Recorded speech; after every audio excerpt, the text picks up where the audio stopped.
Hi friends, வணக்கம். Welcome back to Tamil Mithran. நம்ம தமிழ் சினிமாவில் எந்த ஹீரோ படம் பண்ணாலும் ரொம்ப ஈஸியாக அவங்களுடைய ரசிகர்களுக்கு ஏதாவது ஒரு அப்டேட் கிடச்சிட்டே இருக்கும். ஆனால் தலை படத்துக்கு அவ்வளோ சீக்கிரம் அப்டேட்ஸ் கிடைக்கிறது கிடையாது. ஆனால் நேரம் கிடைக்கிறப்ப எல்லாம் ரசிகர்களை சந்தித்து ஃபோட்டோஸ் எடுக்கிற வாய்ப்பையும் தலை மிஸ் பண்ணதில்லை. தற்போது தலை 59 ஷூட்டிங் ஹைதராபாத்தில் நடந்துகிட்ருக்கு. இங்கே நடக்கிற படப்பிடிப்பில் பல விஷயங்கள் ரொம்ப இன்ட்ரெஸ்டிங்காக நடந்துகிட்ருக்கு. ஆனால் சிலது மட்டும்தான் வெளிவருது, பல விஷயங்கள் யாருக்கும் தெரியாமையே போயிடுது.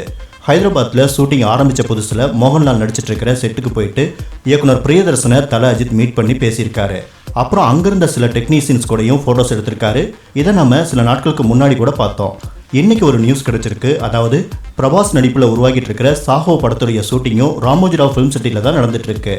நம்ம தலையும் பிரபாஸும் அங்கே மீட் பண்ணியிருக்காங்க. இது ஒரு சாதாரணமான சந்திப்பு கிடையாது. கிட்டத்தட்ட 2 மணி நேரமாக பேசிட்டு இருந்திருக்காங்க. நம்ம தலை இவ்வளோ நேரம் ஒரு நடிகர் கூட டைம் ஸ்பெண்ட் பண்ணி பேசியிருக்காரு அப்படின்னு இது வரைக்கும் நான் கேள்விப்பட்டதில்லை. இந்த சந்திப்புக்கு அப்புறமா பிரபாஸ் என்ன சொல்லியிருக்காரு அப்படின்னா, அஜித் சாருடைய குவாலிட்டிஸ் பற்றி ராணா டகுபதி நிறைய சொல்லியிருக்காரு. நானும் கேள்விப்பட்டிருக்கேன். ஆனால் இப்போ நடந்த மீட்டிங்க்கு பிறகு எனக்கு என்ன தோணுது அப்படின்னா, அஜித் சாரை பற்றி ராணா சொன்னது வெறும் 10% கூட இருக்காது. எல்லா விஷயத்துலையும் இவ்வளோ நாலேஜபிளான பர்சனை பார்க்குறது ரொம்ப கஷ்டம். இவ்வளோ குவாலிட்டிஸ் இருந்தும் அவர் ரொம்ப சாதாரண கோஆர்டிஸ்ட் மாதிரி நடந்துக்கிறது ரொம்ப ஆச்சரியமாக இருக்குது அப்படின்னு சொல்லியிருக்காரு. இந்த மாதிரி செய்திகளை தல ரசிகர்கள் கேள்விப்படுறது புதுசு கிடையாது. மற்ற நடிகர்கள் எப்படியும் படத்தோட ஃபங்க்ஷனுக்காவது வருவாங்க.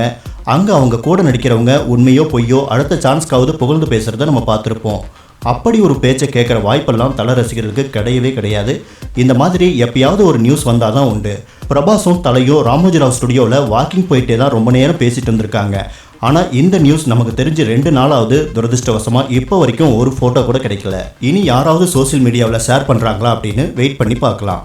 அடுத்து இன்னொரு ஃபேக் நியூஸ் பற்றி கேள்விப்பட்டிருப்போம். அதாவது தல அஜித் இறந்து போன இராணுவ வீரர்களுக்காக தலா 1 கோடி ரூபாய் வீதம் 40 கோடி ரூபாய் டொனேட் பண்ணியிருக்காரு அப்படின்னு நிறைய யூடியூப் சேனல்ஸ்லையும் ஒரு சில டிவி சேனல்ஸில் கூட வந்துச்சு. இப்படி ஒரு விஷயம் நடந்திருந்தா அது சோசியல் மீடியா முழுக்கவே வந்திருக்கும். தலையோட பிஆர்ஓ ட்விட்டரில் தான் இருக்காரு, அவராவது சொல்லியிருப்பாரு. ஆனால் தலை அப்படின்னு யார் சொன்னாலும் உயிரியே கொடுக்க ஒரு கூட்டம் இருக்கிறதால ரொம்ப ஈஸியாக ஒரு ஃபேக் நியூஸை ஸ்ப்ரெட் பண்ணிடுறாங்க. இதை வச்சுட்டு வந்தவன் போனவெல்லாம் வறுத்தெடுத்துட்டு இருக்கானுங்க. ஸோ முடிஞ்ச வரைக்கும் இந்த மாதிரி சென்சிட்டிவான நியூஸ் ஃபேக் அப்படின்னு தோணுச்சு அப்படின்னா இக்னோர் பண்ணுங்க. இல்லை அப்படின்னா எல்லா ரசிகர்களுமே கண்டவங்கிட்ட அவமானப்பட வேண்டியிருக்கும். சான்ஸ் கிடைச்சா டீக்ரேட் பண்ணுறதுக்கு ஒரு கும்பலே காத்துட்ருக்கு. அதுக்கு நாமளே வாய்ப்பை ஏற்படுத்தி கொடுத்துடக்கூடாது அப்படிங்கிறதான் ரிக்வெஸ்ட்.